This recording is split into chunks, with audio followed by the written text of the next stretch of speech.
es decir, aversión al vacío. Toda la zona geográfica en la que nace y se desarrolla el barroco se ve sacudida por un acontecimiento de carácter religioso. El barroco se identifica como un arte del parecer. El barroco no tendrá un contenido artístico ideal, ni un contenido artístico histórico, y tampoco un contenido ético-espiritual. La arquitectura religiosa es la que mayor número de obras nos ofrece para su estudio. Los templos, catedrales, colegiatas, iglesias se terminan o se construyen. Se caracteriza principalmente por la monumentalidad, es decir, proporciones ciclópeas, fachadas de doble planta con órdenes gigantes, repetición de planos y volúmenes con interminables columnas y ventanas, y por el dinamismo y teatralidad.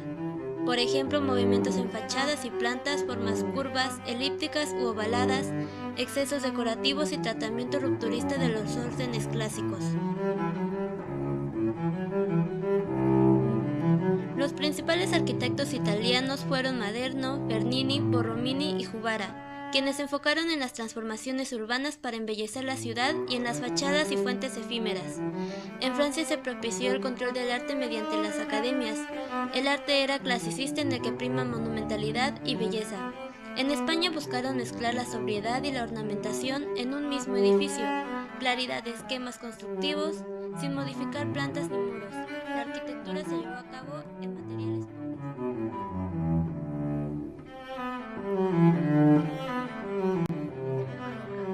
La pintura barroca se caracteriza por un arte particular, de acuerdo con un nuevo lenguaje plástico que será una forma de expresión. No incluye solo el paisaje, sino que involucra además las actividades y las costumbres de esas épocas.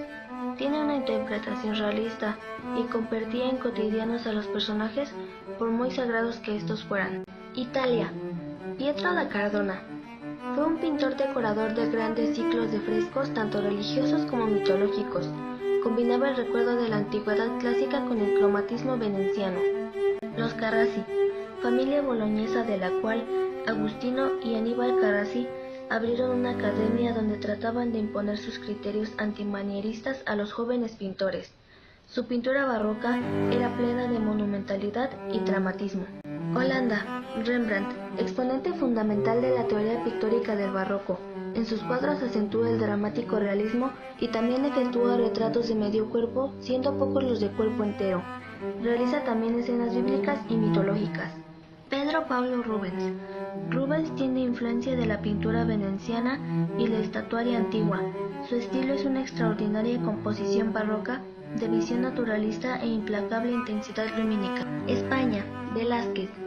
Velázquez está interesado en la plasmación de la realidad y la expresión de una cotidianidad objetiva y veraz. Lleva a cabo obras como El Almuerzo, El Aguador de Sevilla, etc.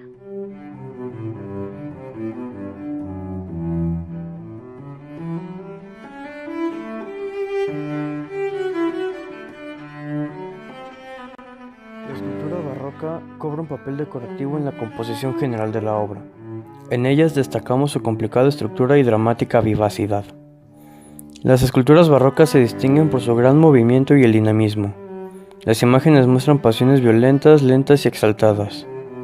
La valorización de aquellos motivos heroicos de la cultura renacentista, injertos en la Contrarreforma y la pintura del Greco y Caravaggio, introdujeron nuevos contenidos religiosos y morales y contribuyeron a una radical renovación de la expresión figurativa. Bernini fue digno sucesor de Miguel Ángel. Los escultores barrocos trabajaron principalmente decorando las fachadas y edificios de la arquitectura barroca y realizando estatuas para mostrar imágenes religiosas. Características de la escultura barroca. La escultura barroca fue principalmente utilizada para decorar las obras arquitectónicas de este periodo, tanto interna como externamente. En contraposición al orden que presentan las esculturas y en general las obras renacentistas, el barroco trabaja con composiciones menos organizadas, sin tanto orden. Existe un elevado expresionismo de los rostros de las estatuas tratando de retratar sentimientos por medio de gestos, peinados, tensiones. Los escultores barrocos están obsesionados con lograr imprimir movimiento a sus obras. Por ello se evitan las simetrías y se multiplican los pliegues. Se emplea el contrapuesto como técnica para dotar de movimiento a las figuras y se busca lograr contrastes lumínicos.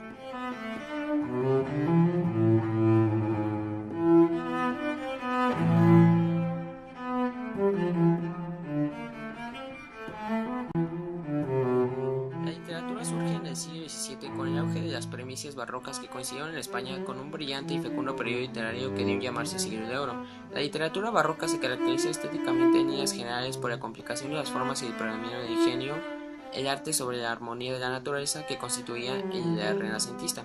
Los exponentes más importantes de la literatura son Baltasar Gracián y Francisco de Quevedo. Además surgieron los llamados dramaturgos como Lope de Vega, Tirso de Molina, Calderón de Abarca y Juan Luis de Alarcón. Del poeta y dramaturgo Lope de Vega, quien escribió obras de todo tipo, resaltamos La Arcadia, El Peregrino, entre otras. Además escribió algunas líricas como los romances La Vega del Parnaso, La Filomena, etc. Baltasar Gracián, quien trabajó la prosa didáctica y la filosofía. Podemos resaltar obras como El héroe, El político, pero su obra más conocida e importante fue El crítico. De Francisco de Quevedo, quien fue noble, político y uno de los escritores más importantes de la literatura, fue un prosista que escribió obras de todo tipo, filosófico, poético, algunas críticas literarias y obras satíricas. Le podemos resaltar obras como Política de Dios, Gobierno de Cristo, Cartas del Caballero de Atenas a los Sueños, entre otras. Del religioso, dramaturgo, poeta y narrador del español barroco, Tirso de Molina, quien destaca en obras teatrales, de las cuales resaltamos Don Gil de las Calzas Verdes, El Burlador de Sevilla, etc. Pasamos a Pedro Calderón de la Barca, quien fue militar, escritor, poeta, dramaturgo del barroco, quien escribió sobre todo obras dramáticas como Amor, Honor y Poder, La Dama Duende, La vida es un sueño, etc. También escribió comedias, teatro breve y otros.